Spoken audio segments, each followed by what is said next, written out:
Buenas tardes a todos. Muchas gracias por acompañarnos. Esta tarde estamos con el doctor Asad Eneidi, quien nos va a platicar sobre el origen de las epidemias. Y bueno, el doctor, ustedes ya lo conocen, ya estuvo con nosotros también en una conferencia muy interesante en nuestro seminario de PPA anteriormente. Y ha tenido una serie de complicaciones con el Internet y entonces decidimos, para evitar cualquier tipo de error, grabar la sesión que a continuación vamos a presentar, y al final el doctor estará en vivo contestando todas sus preguntas y respuestas y comentarios que pudieran tener. Entonces, el doctor Asad, como sabemos, es médico veterinario zootecnista, egresado de la Facultad de Medicina Veterinaria y Zootecnia de la UNAM. Cuenta con una maestría en ciencias veterinarias, que al mismo tiempo fue acreedor de la medalla Gavino Barrera por haber obtenido el promedio más alto de calificaciones. De igual forma cuenta con un doctorado en ciencias veterinarias con una mención honorífica. Cuenta con un diplomado en medicina de producción porcina, de igual forma en la Facultad de Medicina Veterinaria y Zootecnia de la UNAM. Y pues cuenta con más de 39 años de experiencia, sobre todo en el área de epidemiología, análisis de riesgo, sanidad animal, entre otras cosas. Ha ocupado varios cargos públicos, principalmente en Senacica, destacando, el ser coordinador del Sistema Nacional de Vigilancia Epidemiológica. De igual manera, fue subdirector de regionalización y análisis de riesgo, director de campañas sanitarias y director del Centro Nacional de Servicios de Constatación en Salud Animal, entre otras muchas otras. Actualmente es consultor y asesor en epidemiología, análisis de riesgo e inocuidad alimentaria, coordinador también nacional de certificación en el área de epidemiología por parte del Conservet, coordinador del Comité de Salud y Producción Porcina del CONASA y de igual forma vicepresidente de la Asociación Nacional de Especialistas en Ciencias Avícolas. Entonces, pues doctor, muchísimas gracias, muy buenas tardes, muchas gracias otra vez por su participación. Tenemos por delante una conferencia muy interesante que estamos muy deseosos por iniciar. Entonces, si le parece, voy a colocar la sesión. Adelante.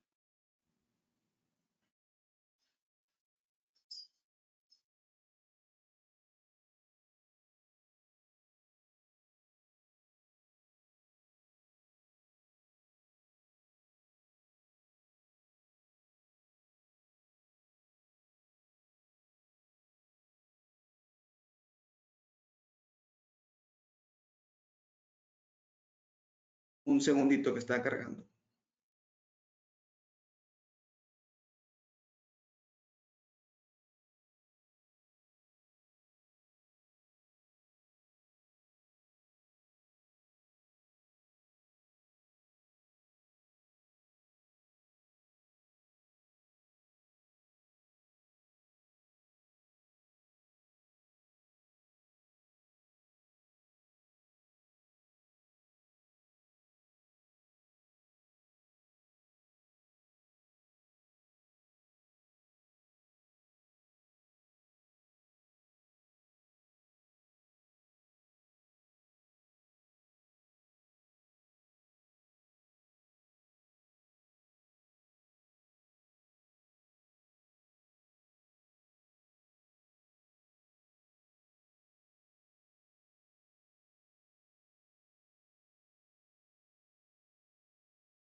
Agradezco a AMBEC y a los organizadores de este webinar la invitación para participar en estas jornadas con el tema del origen de las pandemias, enfoque en la porcicultura. Iniciaremos con algunas definiciones epidemiológicas importantes que son confundidas y manejadas indistintamente en el ámbito de salud animal y en la investigación, como ocurre con la definición de caso, foco y brote, así como epidemia y pandemia. Un caso epidemiológico deberá estar basado en una definición de caso, la cual consistirá en las características que debe reunir un animal infectado con un determinado agente patógeno, y conforme a sus signos y resultados diagnósticos ya sean serológicos, virológicos, moleculares y de secuenciación genética, entre otros, se clasificarían como caso clínico, caso sospechoso, caso presuntivo positivo y caso confirmado. Lo mismo ocurriría en poblaciones humanas de animales domésticos y silvestres.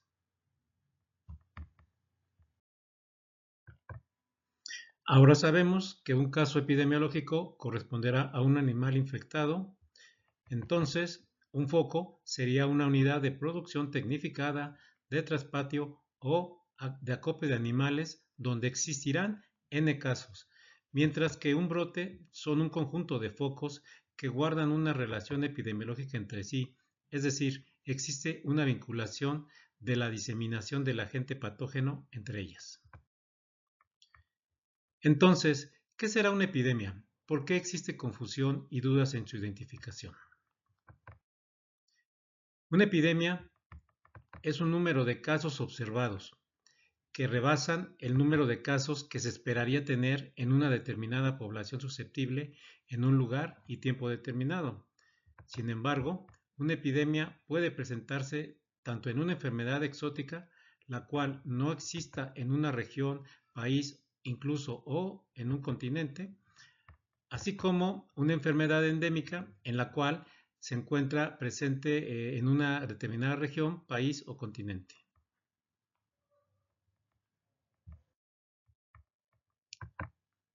Entonces, ¿qué sería una epidemia para una enfermedad exótica? Correspondería a rebasar el número de casos esperados, por ejemplo, cuántos casos de fiebre aftosa, cuántos de peste porcina africana, cuántos de influenza aviar subtipo H5N8 esperaríamos que ocurrieran en México. La respuesta sería 0. Por lo tanto, el número de casos esperados es 0 y solo un caso observado de esta enfermedad exótica en México correspondería a una epidemia. Ahora, en el caso de una enfermedad endémica, ¿cuándo se presentaría una epidemia? En este caso, la definición nos indica que el número de casos esperados debería rebasar el número de casos observados, pero al ser una enfermedad endémica, ¿cuántos serían los casos esperados de esta enfermedad en un lugar y tiempo determinado? Esta estimación se realiza mediante la elaboración de un canal endémico, el cual debe recopilar información de al menos 5 o 7 años al periodo que se va a evaluar y mediante cuartiles se estima el primer cuartil, segundo cuartil o mediana y el tercer cuartil, lo cual nos arroja 4 áreas. Si los valores de nuestro año a evaluar caen por debajo del primer cuartil, podemos asumir que nuestras actividades sanitarias se encuentran dentro de una zona de éxito. Pero si los valores están entre el primer y segundo cuartil, correspondería a una zona de seguridad. Entre el segundo y tercer cuartil estarían en una zona de alarma y si los valores del año analizado rebasan el tercer cuartil, entonces se estaría rebasando los casos esperados y tendríamos una presentación epidémica. En esta diapositiva observamos un canal endémico de rabia paralítica bovina en México, en el cual se utilizó la información de focos ocurridos de esta enfermedad de 2008 a 2012 para elaborar el canal endémico. Y los resultados de los focos de esta enfermedad ocurridos en 2013 fueron los que se utilizaron para evaluar el comportamiento de esta enfermedad durante 2013.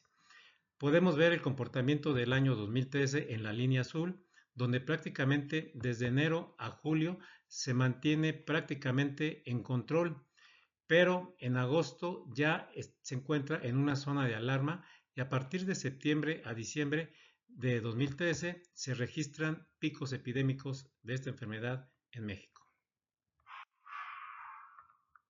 Este es otro canal, también real, que nos permitió evaluar el comportamiento del virus de la enfermedad de Aujeszky en su momento, previo al proceso de erradicación en México, donde se utilizaron los datos de los focos registrados de 2006 a 2012 para evaluar el canal endémico y comparar el comportamiento de la enfermedad de Aujeszky durante 2013.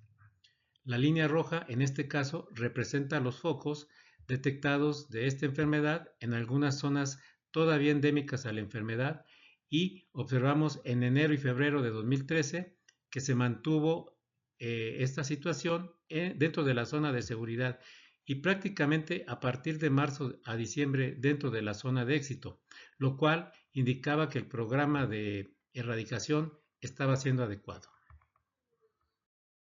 Ahora, en esta diapositiva, también sobre la enfermedad de Aujesky, evaluamos el comportamiento epidemiológico del virus de esta enfermedad durante 2014, habiendo utilizado información de los focos ocurridos entre 2007 y 2012 para la elaboración del canal endémico.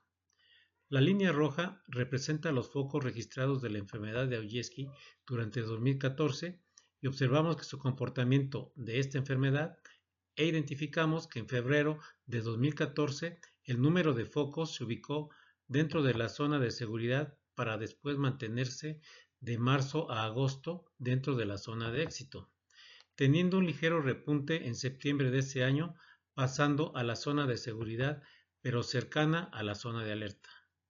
Dicho repunte fue atribuible a la detección de varios predios de traspatio afectados por esta enfermedad, regresando posteriormente a la zona de éxito de octubre a diciembre de 2014, logrando en 2015 la erradicación de la enfermedad de Aujesky en México. Bien, entonces, comprendiendo el proceso general de lo que es una epidemia, ahora la pregunta sería, ¿qué es una pandemia? ¿Un conjunto de pandas? No. De acuerdo a la definición de la Organización Panamericana de la Salud, una pandemia es la propagación mundial de una nueva enfermedad. Entonces, ¿qué es una pandemia? Es una enfermedad que se disemina a varios países dentro de uno o varios continentes. En la actualidad sabemos que los principales actores de ocurrencia de pandemias han sido los virus y las bacterias. Las principales pandemias documentadas a nivel mundial en salud pública han sido la viruela, el sarampión, la influenza denominada española, la peste negra y el SIDA. Actualmente estamos viviendo el COVID-19 ocasionado por el coronavirus SARS-CoV-2, al cual se le atribuye en este momento alrededor de 1 millón de casos.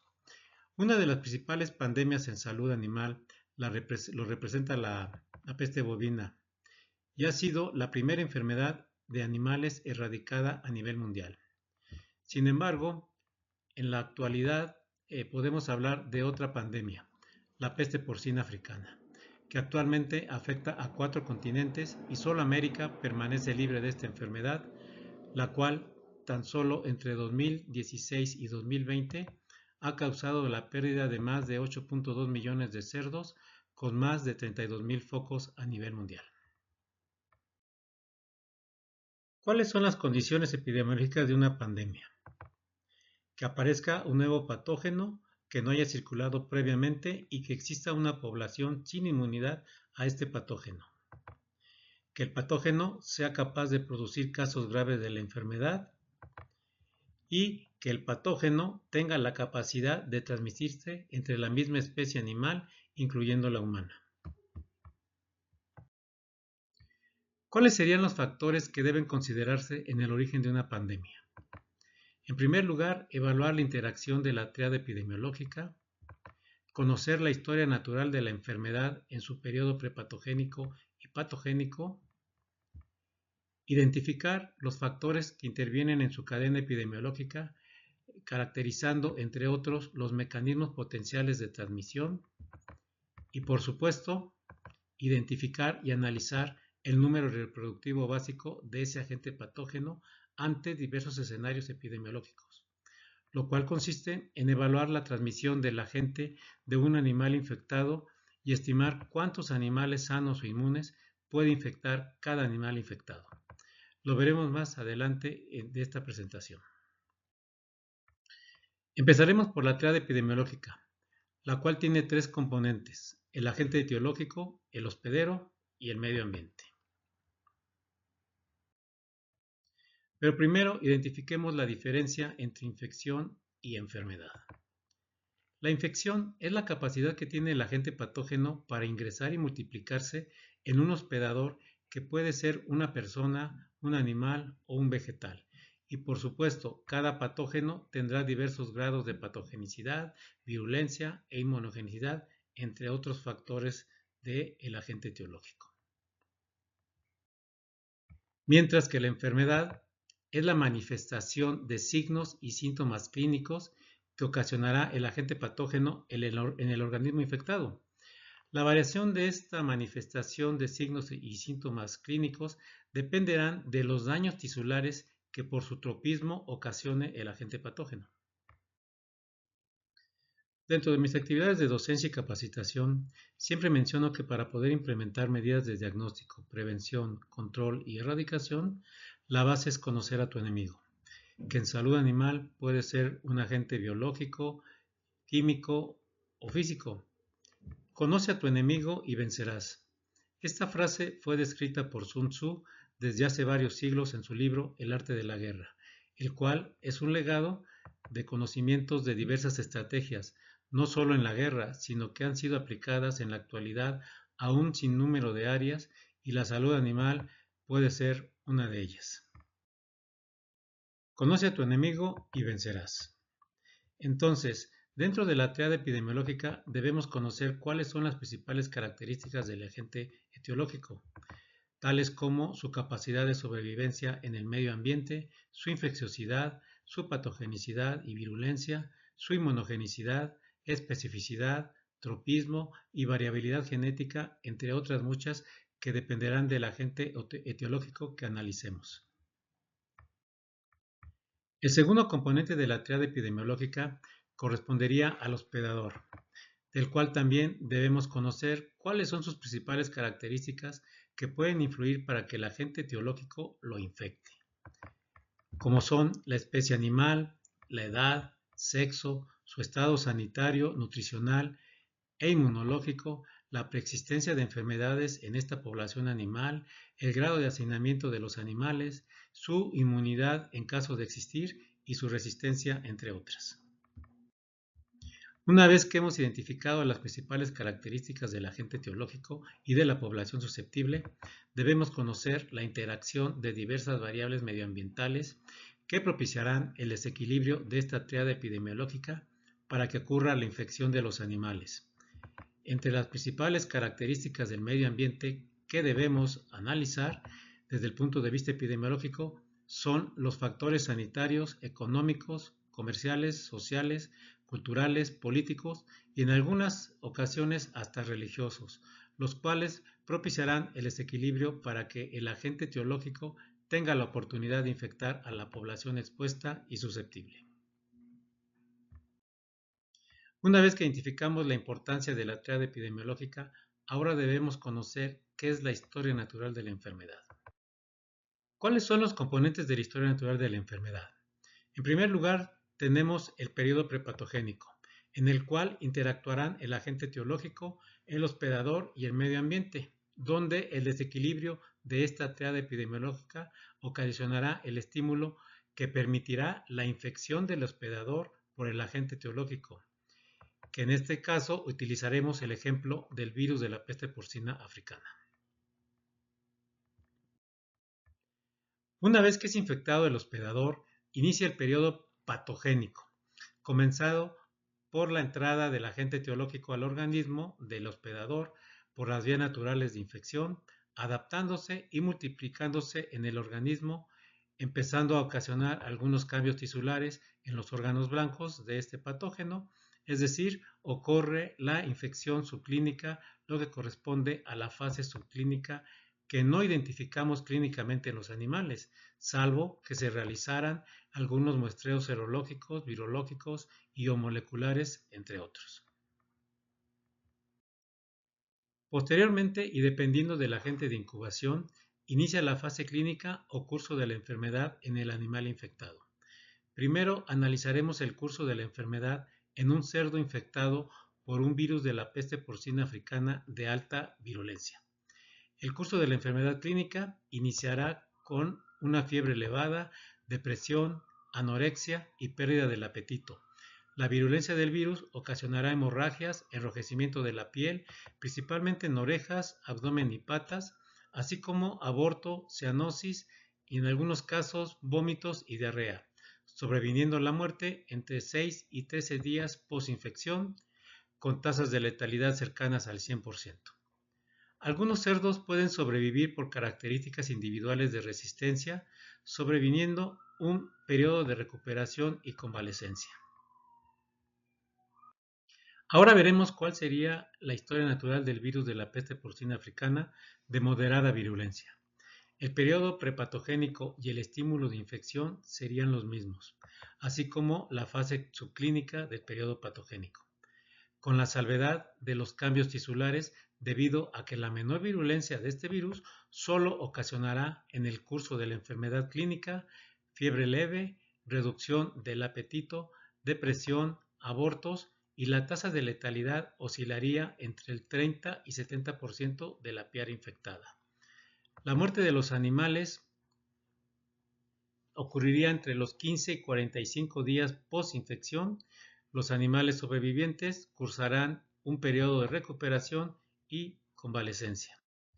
Por último, veremos la historia natural del virus de la peste porcina africana de baja virulencia, en el cual el periodo prepatogénico y la fase subclínica son similares a la de un virus de moderada o de alta virulencia, cambiando el curso de la enfermedad al existir solo una baja virulencia con menos cambios tisulares, además de que el periodo de incubación puede tener algunas oscilaciones dependiendo del grado de virulencia. Para el caso del virus de la peste porcina africana de baja virulencia, el curso de la enfermedad consistirá en la pérdida del apetito, fiebre leve e intermitente, algunos problemas respiratorios, necrosis en piel, ulceraciones crónicas, también en piel, artritis y bajas mortalidades. Generalmente la tasa de letalidad es menor al 20% y algo interesante, la muerte puede ocurrir entre 2 a 15 meses post-infección. Los animales sobrevivientes cursarán un periodo de recuperación y de convalecencia. Ahora veremos cuáles son los componentes de la cadena epidemiológica, también utilizando el ejemplo del virus de la peste porcina africana. La cadena epidemiológica consiste en 6 etapas que analizaremos utilizando el ejemplo de la peste porcina africana. El agente causal es un virus ADN de la familia Asparviridae que también infecta a las garrapatas del género Ornithodorus.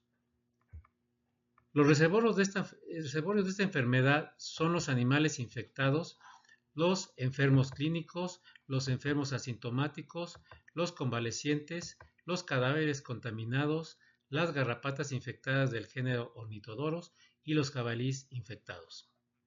La puerta de salida del virus de la peste porcina africana al medio ambiente se realiza mediante secreciones nasales, saliva, heces, orina, exudado conjuntival, exudado genital y heridas sangrantes.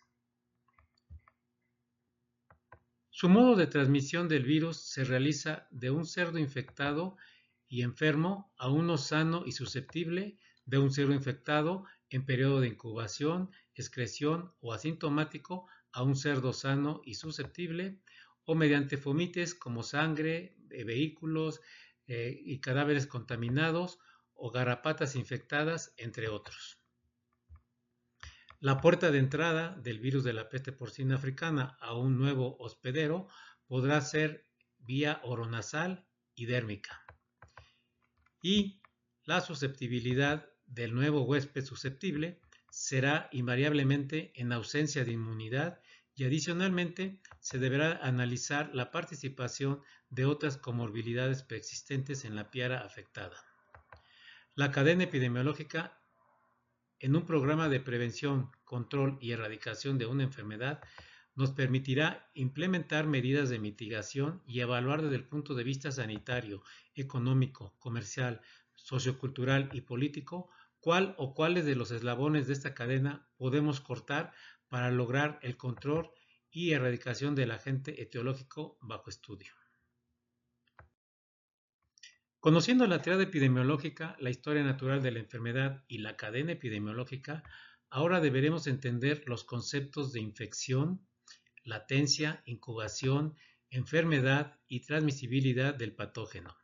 En esta gráfica observamos las etapas del inicio de la infección, inicio de la transmisibilidad, inicio de las manifestaciones clínicas, el fin de la manifestación clínica de la enfermedad y el fin de la transmisibilidad. En esta gráfica observamos que en general el periodo de latencia no infectivo de un agente etiológico comienza desde el inicio de la infección y termina al inicio del periodo de transmisibilidad, el cual considera, según el tipo de patógeno, un término de su infecciosidad, pasando la manifestación clínica de la enfermedad y pudiendo seguir excretando durante la recuperación y convalecencia del hospedero afectado. En cuanto al periodo de incubación y de enfermedad, podemos observar que el periodo de incubación inicia con la infección del hospedador y concluye en general con el inicio de la manifestación clínica, ya que en algunos casos el patógeno puede seguir transmitiendo durante el proceso de recuperación y su convalecencia. El periodo de enfermedad inicia generalmente concluyendo el periodo de incubación y concluye con el fin de la manifestación clínica.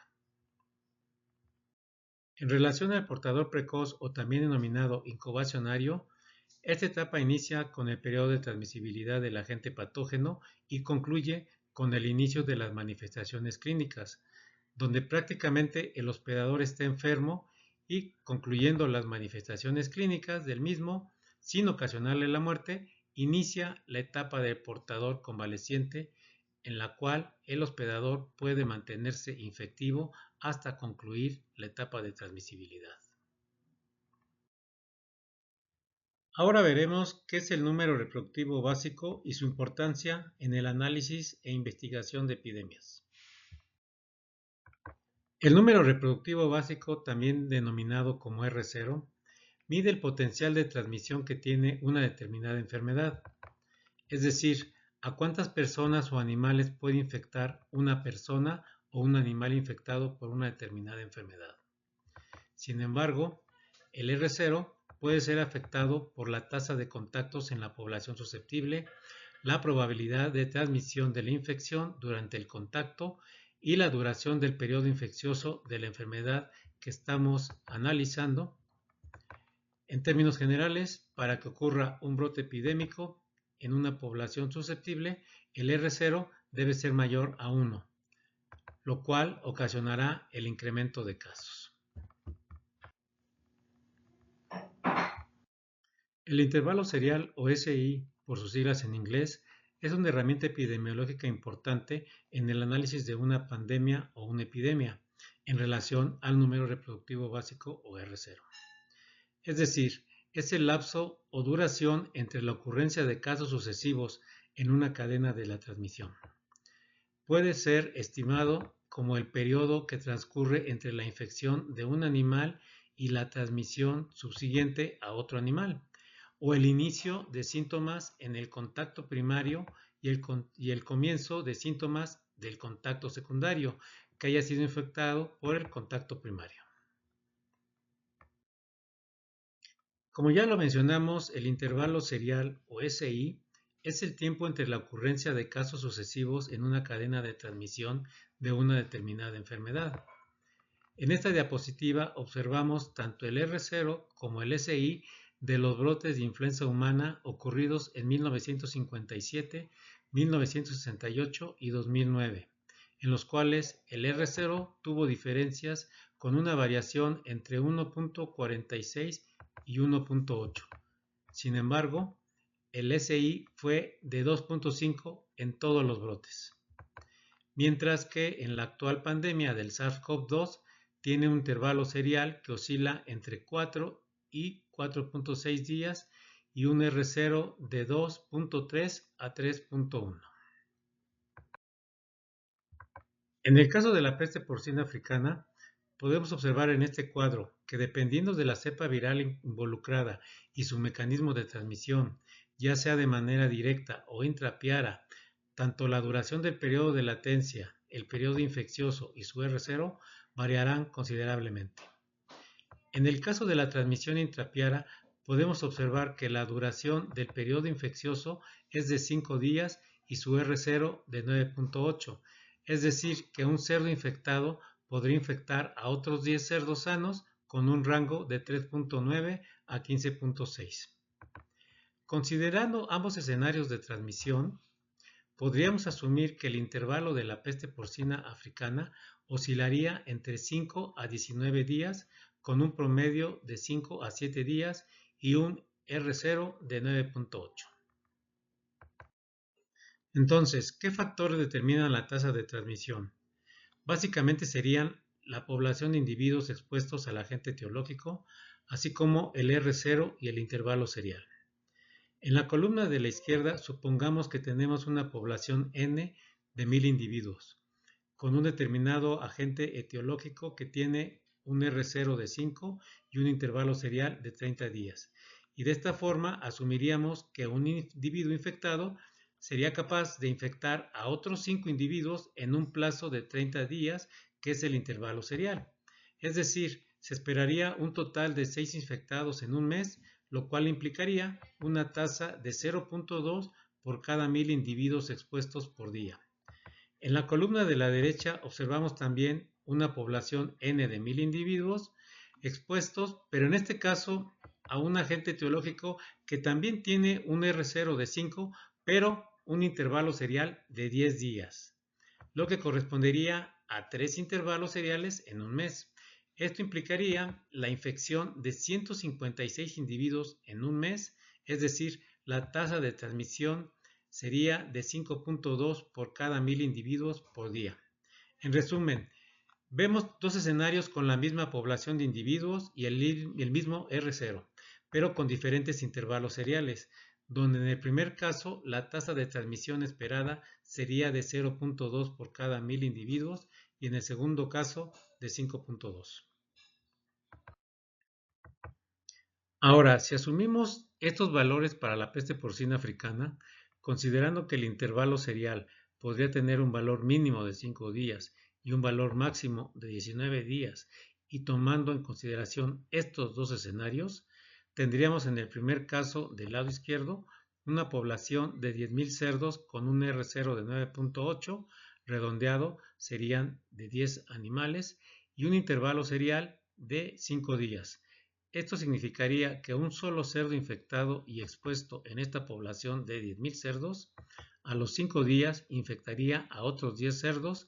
Estos a su vez, a los 5 días siguientes, habrían infectado a 100 cerdos y 5 días después serían 1000 cerdos infectados y posteriormente otros 5 días más se habrían infectado 10.000 cerdos, lo que significaría que en esta población de 10.000 cerdos estaría infectada totalmente en un periodo aproximado de 20 días posinfección.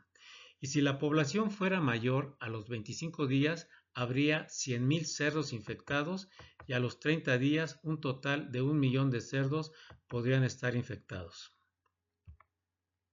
Lo anterior asumiendo en estos escenarios una población cerrada, un sistema intensivo con hacinamiento y contacto directo y sin ninguna medida de mitigación, control ni contención aplicada, lo cual implicaría que en 30 días podrían infectarse 1.111.111 cerdos bajo las condiciones señaladas anteriormente. En el segundo caso, asumiendo la misma población y el mismo R0, pero con un intervalo serial ahora de 19 días en lugar de 5 días, es decir, 14 días más que en el ejemplo anterior, a los 19 días habría 10 cerdos infectados y a los 38 días 100 cerdos, dando un total de 111 cerdos infectados en 38 días. Esto explica la importancia tanto de la virulencia del virus como su R0 y su intervalo serial en el análisis epidemiológico. Aquí en la computadora. Hemos hablado del R0 como el número reproductivo básico, que significa cuántos cerdos sanos puede infectar un cerdo infectado. En esta diapositiva, ahora analizaremos lo que es el número reproductivo efectivo o también denominado R, el cual es el producto del R0 por la fracción de la población de cerdos que estaría susceptible a un determinado agente etiológico. Por ejemplo, si hipotéticamente el R0 de influenza porcina fuera de 12, es decir, cada cerdo infectado pudiera infectar a otros 12 cerdos sanos y esa piara estuviera sujeta a un programa de vacunación donde el 75% de los cerdos realmente estuvieran inmunizados y el 25% susceptibles, el resultado del número reproductivo efectivo o R sería el producto de multiplicar 12 por 0.25, dando un valor de 3, lo que significaría que en esta población un cerdo infectado solo sería capaz de infectar a 3 cerdos sanos o susceptibles. Entonces, para erradicar una enfermedad, R debe ser menor a 1. Cuando el R0 tiene un valor de 1, la transmisión se mantiene estable y la enfermedad se hace endémica.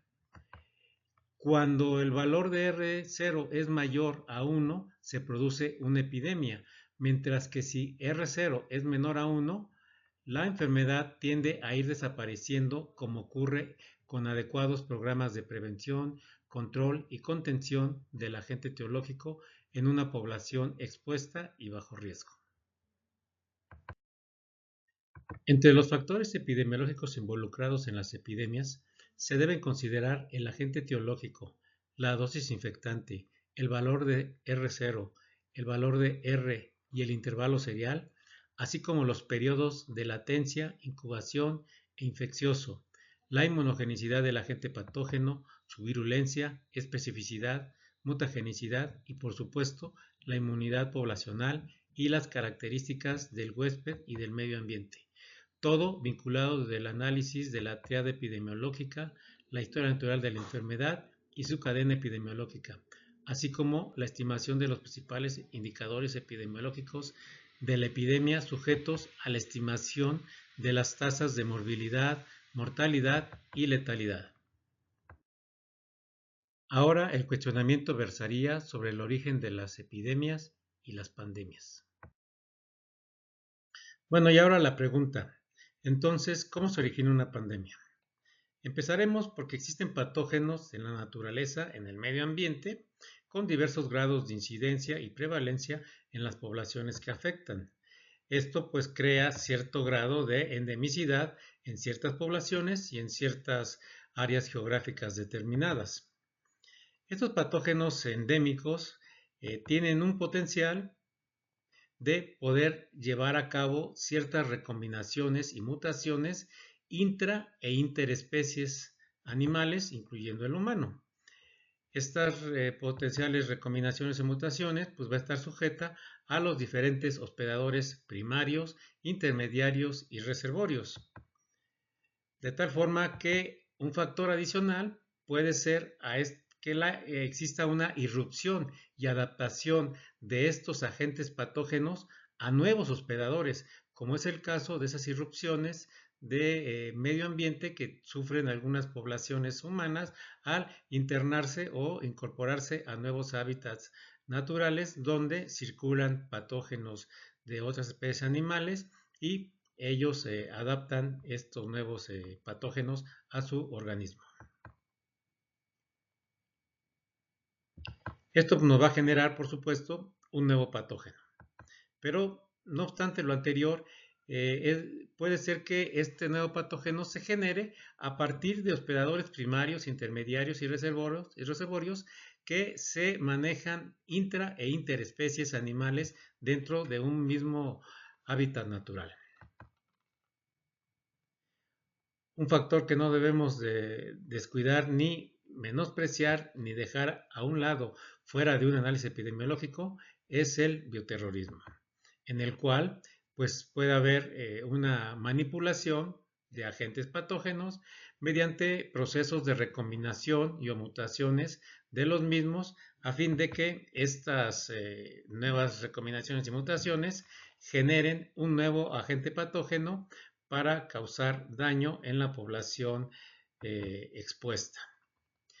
Una vez que existe un nuevo patógeno en el medio ambiente, habrá que evaluar cuál es la población expuesta y susceptible a ese nuevo agente patógeno. Para esto será necesario que analicemos la interacción entre la tríada epidemiológica, es decir, entre el agente etiológico, el hospedero y el medio ambiente, todos los factores que ya vimos anteriormente.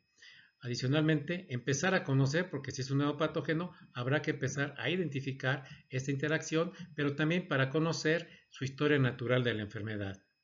Y por supuesto, también interpretar y conocer cuál es la cadena epidemiológica para que se transmita este nuevo agente patógeno a una nueva población susceptible y expuesta al mismo. Por supuesto, al haber un incremento de estos casos, de estos nuevos casos de enfermedades de un nuevo agente patógeno del cual no se esperaba, pues un solo caso pues genera un proceso epidémico en el cual tenemos que considerar cuáles van a ser las medidas contraepidémicas que se adoptarán por la parte sanitaria, ya sea en salud pública o en salud animal, en el cual estas medidas sanitarias o contraepidémicas tendrán que estar sujetas a conocer cuál es el R0 de este nuevo agente patógeno, su intervalo serial y por supuesto su R. Posteriormente, conforme a los canales de comercialización al proceso de globalización, este nuevo agente patógeno pues va a diseminarse a otros países e incluso a otros continentes, lo que por supuesto pues va a generar una nueva diseminación a nivel mundial de mayores magnitudes, ocasionando lo que conocemos como una pandemia. Pero por otro lado, estos agentes patógenos endémicos no necesariamente tienen que sufrir mutaciones y recombinaciones para generar un nuevo agente patógeno. Ellos por sí mismos pueden también llevar a cabo un incremento de casos por arriba de lo esperado. Cuando algo falla en esa población expuesta, es decir, que su inmunidad se decrece o que hay exposición a nuevas poblaciones totalmente susceptibles y que esto pues va a generar, por supuesto, un proceso también epidémico. Esto ya vimos que para identificar esta epidemia dentro de patógenos endémicos es necesario elaborar un canal endémico para identificar cuáles son los picos epidémicos que sufre ese patógeno endémico a lo largo del análisis de un año o del año bajo estudio. Ahora la pregunta es, ¿podemos predecir una pandemia? Por supuesto que sí, pero necesitamos elaborar un modelo epidemiológico y matemático que sea acorde a la dinámica biológica epidemiológica y no solo a un modelo matemático. ¿Cómo se modela una pandemia? Podemos utilizar varias metodologías y modelos que pueden ir desde simples a complejos, como sería el caso de un modelo SIRS, conformado por 3 etapas del hospedero que van de susceptible, infectado y recuperado o muerto, hasta modelos muy complejos epidemiológica y matemáticamente hablando. En la mayoría de los casos, los modelos son determinísticos y solo algunos son estocásticos, siendo estos últimos donde se aplican modelos probabilísticos de la dinámica biológica. En la modelación epidemiológica debemos incluir las características del agente patógeno involucrado en la pandemia, así como las características de la población expuesta, susceptible y, por supuesto, los factores medioambientales involucrados. Este es un ejemplo hipotético de la probabilidad de introducción de agentes patógenos en la porcicultura nacional, mediante la importación de cerdos vivos procedentes de un país afectado por agentes etiológicos y exóticos para México. Observamos la dinámica biológica de ocurrencia de introducción, establecimiento y diseminación de agentes patógenos a través de las diferentes etapas de este modelo SIRS, en este caso, que corresponderían a susceptible, infectado y recuperado o muerto, y donde vemos la interacción entre las diferentes variables epidemiológicas necesarias para reproducir lo que podría ser este proceso dentro de la de un mecanismo biológico en la naturaleza.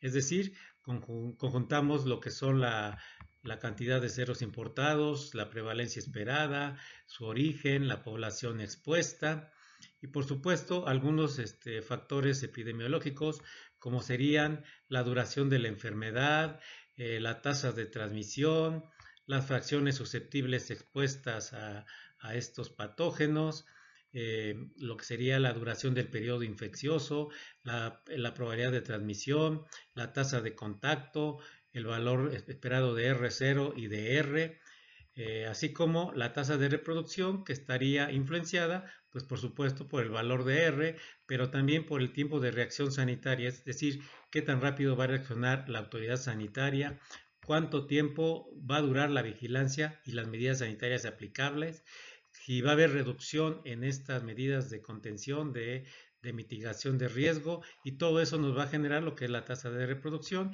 y por supuesto nos va a reproducir pues la afectación que podría haber de la población susceptible, cuántos se van a infectar, cuántos se van a recuperar o incluso morir, considerando su tasa de letalidad, mortalidad, etcétera.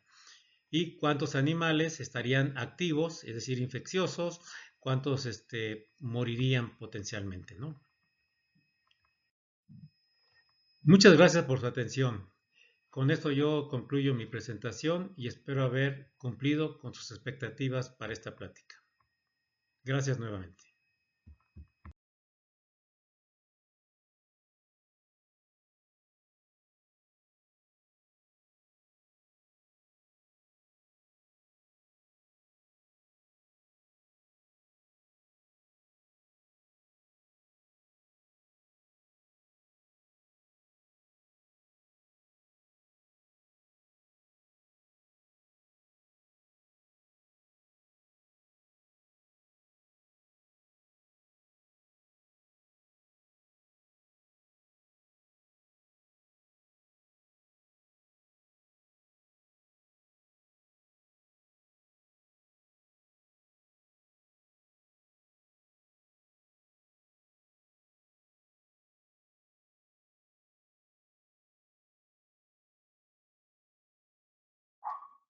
Muchas gracias, doctor, por la excelente ponencia.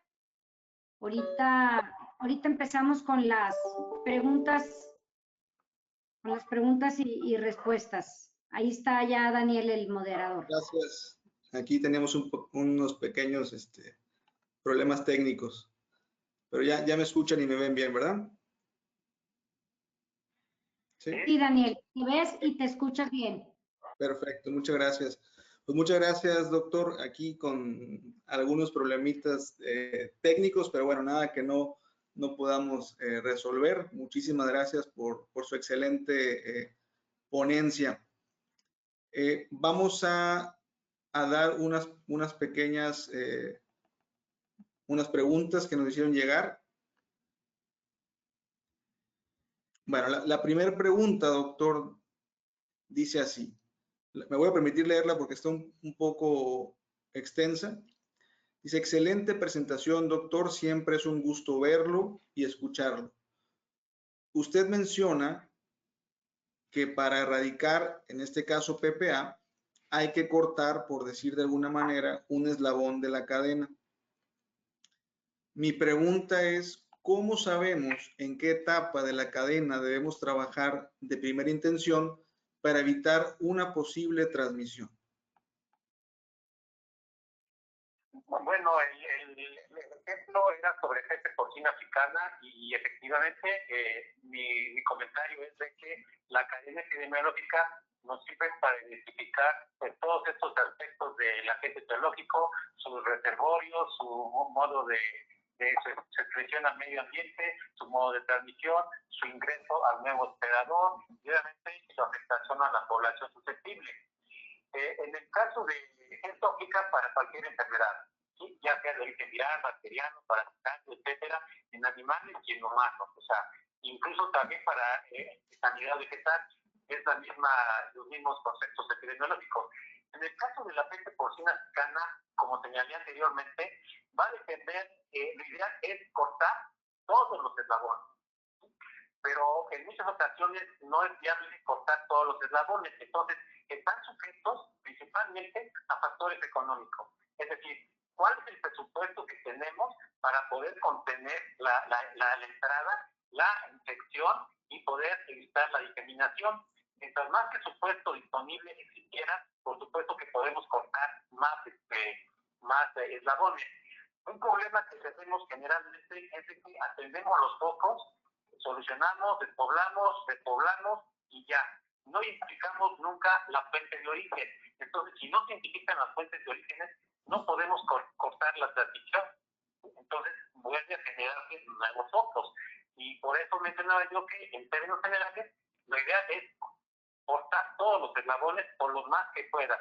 Pero eso definitivamente va a depender mucho del presupuesto con el que se cuente el gobierno federal, los mismos productores y, por supuesto, la fuerza laboral, la infraestructura diagnóstica y otros tantos casos que tendría que considerarse y ver cuáles son los eslabones más viables para cortar con el presupuesto o con la fuerza laboral y diagnóstica que yo tenga. Perfecto, doctor, muchas gracias. Una pregunta más de Daniela Abigail Arellano y dice, si en México no existe la presencia de PPA, pero sabemos que por el comercio internacional podría ser una vía fácil de entrada, ¿cómo podríamos aplicar el tomar en cuenta la cadena epidemiológica para evitar que PPA entre a nuestro territorio? Bueno, aquí más está enfocado a lo que fue la presentación del webinar sobre peste porcina africana, que fue a principios del mes, donde en el análisis de riesgo identificamos cuáles son las posibilidades de ingreso de este virus a nuestro país, mediante qué vías. Ya la cadena epidemiológica más bien la aplicaríamos para una enfermedad que ya ingresó, que ya está presente. En el caso de la peste porcina africana, tendríamos más bien que aplicar medidas de mitigación para evitar el ingreso. Aquí todavía no entra, no podemos cortar ningún eslabón de esta cadena epidemiológica, sino más bien identificar quizás otros eslabones sobre la transmisión de otros países afectados por esta enfermedad y que por lo general tienen comercio con nosotros, ya sea de manera directa o de manera indirecta o ilegal, ¿no? Y de esta forma poder restringir la introducción de mercancías de alto riesgo a nuestro país, que serían las que propiciarían su ingreso de la enfermedad tanto al continente americano como a México. De acuerdo, doctor, muchas gracias. Y bueno, en su charla mencionó algunos puntos básicos de epidemiología que todos los médicos veterinarios deberíamos tener muy presentes y practicarlos de forma constante en nuestra vida diaria e inclusive también en nuestra vida personal. Hablando de este último punto y hablando de enfermedades que afectan al hombre, ¿cuál es su opinión? Aquí nos pregunta Nuria Tamayo sobre si era posible o es posible haber previsto la pandemia actual. Me imagino que se refiere al COVID-19. Sí, existían y existen muchas investigaciones previas desde que se originó el SARS-1, ¿no? Por así llamarlo, el SARS-CoV, que es el primo hermano de ese SARS-CoV-2, a principios del siglo, ¿no? Por el año 2002, creo que se realizó. Hay muchas investigaciones, muchos estudios sobre este virus. De hecho, hay un artículo científico que se publicó en 2007, me llamó mucho la atención, porque en este artículo se venía preparando por algunos investigadores la producción de una vacuna para un repunte de esta pandemia de SARS-CoV, del anterior, del 2000.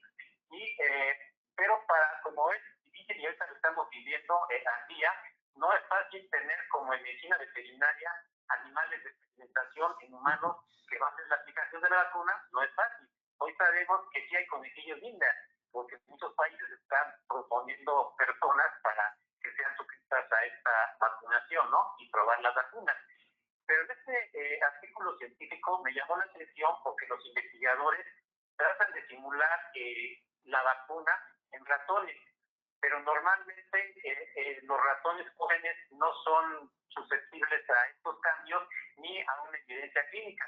Solo ratones ya más viejos, adultos, pero lo cual es más complicado manejar a nivel del laboratorio. Entonces lo que hicieron fue manipular este virus del SARS-CoV para que infectara a ratones jóvenes. ¿Sí? Lo hicieron más patógeno. O sea, hay manipulación y lo hicieron y lograron que realmente infectara a ratones jóvenes.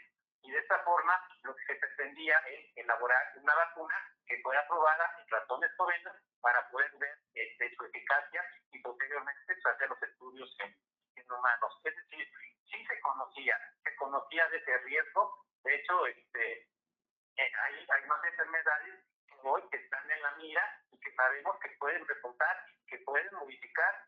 ¿Cuántos años llevamos esperando esa famosa pandemia del H1N1 de aves a humanos? Y mejor llegó la H1N1 por otro lado, ¿no? Correcto. Entonces sí hay facilidad. Por eso decía, si se estudia bien, se mete uno más a fondo, sí se puede identificar factores de riesgo e ir, por supuesto, considerando los principales agentes biológicos potenciales de más afectación en salud pública o en salud animal. De acuerdo, doctor.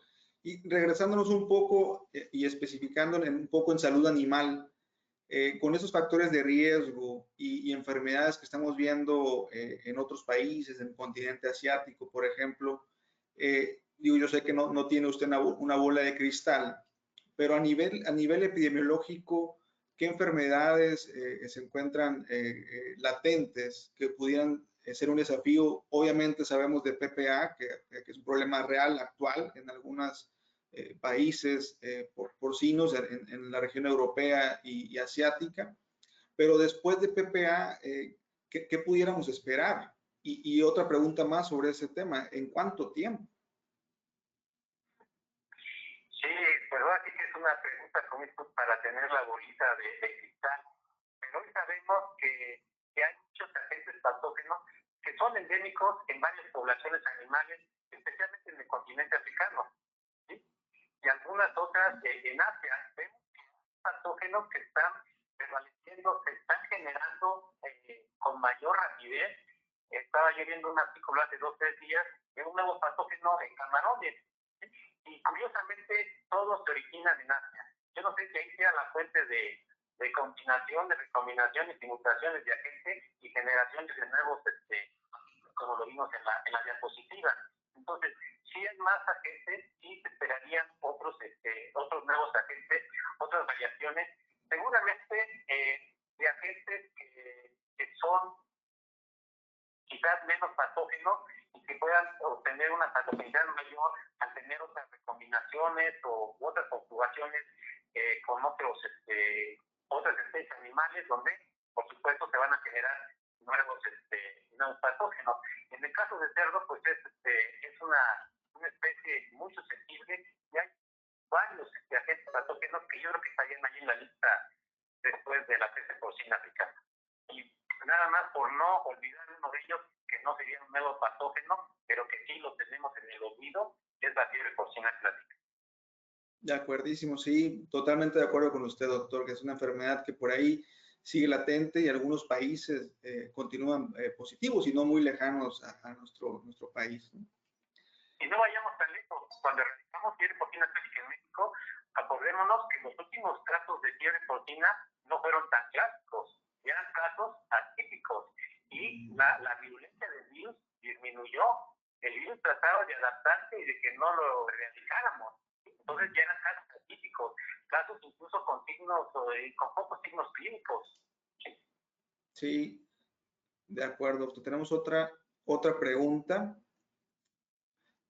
Dice el doctor Gabriel Iván Pantoja, una charla muy interesante, considerando que la enfermedad PPA es clínicamente confundible con otras de las denominadas enfermedades rojas y considerando que algunas son endémicas en la región de América, es necesario intensificar los mecanismos de vigilancia nacional en traspatio y esta debe ser diferente a la que se implementa en la porcicultura comercial. No, de hecho, uno de los principales riesgos para peste porcina africana en nuestros países, al menos en Latinoamérica, pues es los precios de traspatio, por el riesgo de que hoy las medidas de mitigación que aplican todos los países con los países afectados en cuestiones de importación de animales vivos, semen y embriones, están bien reguladas, creo yo. Pero las importaciones turísticas que realiza la gente de productos cárnicos, semiprocesados o crudos, y que al final de cuentas va para consumo humano, pero todos los desechos o las basuras de aviones llegan a los basureros o pueden tener contacto con cerros de traspatio. Entonces, esa es una de las hipótesis potenciales de cómo podría ingresar a nuestro país, ¿no? Empezaría, salvo que nos descuidáramos de alguna importación, digamos, legal de animales vivos o de semen y embriones infectados, pues ingresara directamente a certificados. La vigilancia sí varía. No es lo mismo hacer una vigilancia en una granja certificada de producción así, de traspatio. Es más complejo en términos de traspatio y, por supuesto, pueden ser focos autolimitantes que a veces ni se van a dar cuenta. Los mismos propietarios empiezan a morir los cerdos y los sacrifican, se los comen o los comercializan. Entonces, va a ser difícil ingresar por esta vía que la detectemos de manera oportuna. De acuerdo, doctor. Sí, es un tema complejo hablar de cerdo de traspatio en México y en otras regiones de los países latinoamericanos, ¿no? Coincido completamente con usted. Una pregunta también que nos hace la audiencia. ¿Cuál es su sugerencia como epidemiólogo para todos los médicos veterinarios o tecnistas en nuestro país, hablando específicamente de México, que trabajan en granja? ¿Cómo pueden colaborar en la prevención y, en su caso, en la contención de un posible brote, hablando en general, ¿no? Muy buena pregunta. Yo creo que es muy importante y que pienso yo que falta mucho en el sentido de comunicación, de difusión, es precisamente los aspectos epidemiológicos. Tenemos excelentes patólogos, excelentes clínicos, excelentes virólogos, que trabajan, nutriólogos, que trabajan en todas las áreas de salud animal y que obviamente aplican todos sus conocimientos. Y como ya mencionábamos, generalmente cuando se hace la contención de un brote, ¿sí?, es porque se identifica en ocasiones de manera oportuna si no hay una vigilancia activa, periódica y constante que la pueda determinar en esa fase que llamábamos subclínica, que sería lo ideal, y no hasta la manifestación clínica de los animales, cuando es que empezamos a mandar muestras y el virus o la bacteria se sigue diseminando ampliamente. En estas ocasiones es cuando tenemos que aplicar mucha parte de estos conocimientos para poder identificar previamente. Lo adecuado es prevenir, ¿sí?, no tratar, no curar. Y si aplicamos bien lo que es la red epidemiológica, mantener programas de vigilancia activa, podemos prevenir con anticipación cualquier agente epidemiológico que esté bajo nuestra lista, ¿no? Porque no podemos monitorear a todos, sino que son prioritarios para nosotros. Entonces, sí podemos hacerlo, pero yo creo que más bien no es tanto la contención, sino la prevención lo que deberíamos practicar. De acuerdo, doctor, completamente de acuerdo con usted. Muy importante la prevención y la detección oportuna principalmente, ¿no? Ya que tenemos signos clínicos y que tenemos diferentes focos, complicado el poder controlar cualquier situación. Una pregunta más que nos hace Nuria Tamayo. Nos pregunta cómo se puede proponer un buen programa preventivo en granjas ecológicas u orgánicas con relación a las enfermedades presentes, como lo puede ser PPA. Esta es una situación también compleja, porque los sistemas de producción determinan mucho a veces la situación sanitaria de la fiara. Es decir, dependerá del grado de control que tengamos de esas medidas preventivas. A cualquier nivel de sistema de producción tenemos que implementar forzosamente medidas preventivas de acuerdo a la producción que estamos llevando a cabo, a la especie animal, a sus cerdos, a la situación endémica de la región, de la zona, del estado, del país, de nuestros canales de comercialización y sobre todo en este caso de nuestros sistemas de producción. Un sistema de estas características a veces podría representar un poco más riesgo porque las medidas de producción pueden poner más en riesgo al hospedero, a los agentes etiológicos, a tener menos contacto, menos control de este patógeno. Y entonces lo que tenemos que hacer es esto, evaluar la actividad epidemiológica, o sea, qué agentes son los que vamos a prevenir, cuáles son los que queremos controlar, y conocer esas condiciones, esas características de ese enemigo del ser, cuáles son sus características que debemos cortar en esta cadena epidemiológica para poder prevenir la introducción a mi tierra, a mi área de producción, a mi estado o al país, para poder establecer medidas de mitigación adecuadas para este problema en lo particular. Perfecto, doctor. Nos hacen una pregunta, no sé si lo estoy entendiendo correctamente, pero si nos puede hablar un poco del programa piloto que está haciendo Senacica en predios detectados cerca de Manzanillo. No sé si usted tenga información al respecto. No menciona de qué enfermedad se refiere. No sé si tenga usted información sobre eso, doctor. ¿Nos puede platicar? Bueno, no sé si sea esta la respuesta, pero entendería que hoy existe un convenio, por así llamarlo, entre Senacica, salud animal en lo particular, con Noformex ahora, ¿no? Con los productores de porcícolas a nivel nacional, en el cual los porcicultores están participando de manera activa con Senacica en la vigilancia epidemiológica mediante algunos inspectores que están establecidos en puntos estratégicos de la frontera. Entre ellos está Manzanillo, un punto estratégico de importaciones y de introducción de mercancías de origen porcino, de sus productos y de sus productos. Son coadyuvantes del personal oficial que está trabajando y que están apoyando estas actividades de inspección de todo ese tipo de importaciones que se realizan a nuestro país de manera legal. Y por supuesto también están participando en la detección de posibles introducciones ilegales, ¿no? Excelente, un gran labor de nuestra industria porcina en conjunto con el sector público, ¿no? Creo que es un tema que sí se puede trabajar y se está trabajando en ello. Y por último, doctor, para cerrar nuestra charla del día de hoy, ¿qué sugerencia nos puede hacer usted a AMBEC o a otras industrias con respecto a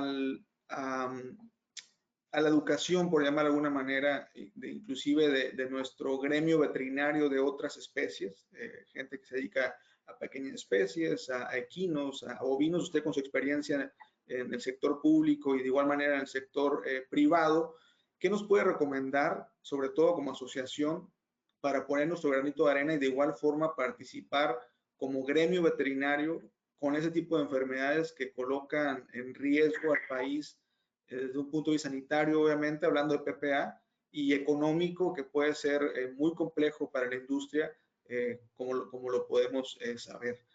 ¿Qué nos puede comentar? ¿Cuál es su sugerencia o recomendación, por favor? Bueno, yo creo que a nivel nacional, como asociación y como productores de porcicultores, lo importante es que se pueda identificar cuáles son las enfermedades, es decir, tener una lista, por así decirlo, de enfermedades para la agricultura mexicana. ¿Cuáles son los principales riesgos de enfermedades exóticas que ingresan a nuestro país, que nos pondrían a temblar para tenerlas en esta lista? Pero por otro lado, ¿cuáles también son las enfermedades endémicas que hoy están circulando en nuestro país y que están causando un estrago, ya sea sanitario, económico, comercial, social o político, para que también las consideremos en esa lista? Una vez identificado, yo creo que esta lista de enfermedades, tanto exóticas como endémicas en el país, habría que analizar y difundir toda la información que es importante. Es decir, yo creo que se requiere capacitación a nivel nacional en los diferentes estratos, ¿sí? Tanto a nivel de las empresas como de los mismos técnicos gerenciales, pero también de los técnicos que están dentro de las granjas, así como de los comercializadores, de los procesadores de estos alimentos, de estas materias primas, de tal forma que exista una conciencia general. Y una vez que tengamos esa relación de cuáles son las prioridades de estas enfermedades para la porcicultura nacional, de patógenos exóticos y de patógenos endémicos, lo que yo comentaba, debemos conocer a nuestro enemigo. Hay que desglosar cada uno de estos elementos de tal forma que sepamos con quién estamos tratando o con quién podríamos tratar si entra a nuestro país, a la porcicultura, de tal forma que podamos conocer bien esa actividad epidemiológica, conocer bien cómo se comportaría la historia natural de la enfermedad, como hoy la describimos para la peste porcina africana, con 3 escenarios de virulencia. Y también, si ingresa, saber cómo se va a mover, sabemos cuál es su cadena epidemiológica y poder saber, de acuerdo a los presupuestos que tengamos y a la oportunidad de atención, dónde podemos cortar eslabones y poder contener en lo que hacemos un proceso de control y erradicación de una enfermedad que ingresara, ¿no? O incluso, como ya menciono, también de enfermedades endémicas.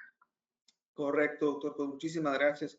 Pues muchísimas gracias por su participación, doctor. Excelente charla. Creo que nos quedó muy claro y nos regresó un poco a los principios fundamentales de la epidemiología, cómo la debemos aplicar en nuestro día a día.